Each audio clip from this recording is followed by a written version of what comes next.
Hello there guys, in this video I will show you how to use Facebook quiet mode. Firstly, go on your Facebook application and then select the three dots icon on your right upper side. Right after that, you need to scroll down and find for settings and privacy and choose the first selection.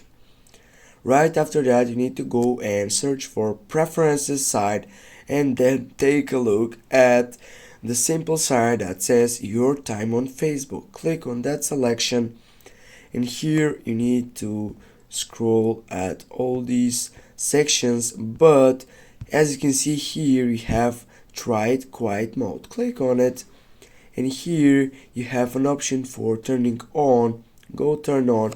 Now you can choose the length of this quiet mode, for how many days you want. For example, 3 days, 10 hours and 40 minutes.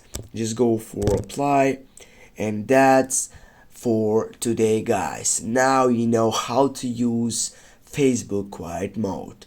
Thanks guys for watching. Don't forget to hit that like and share the video. See you soon.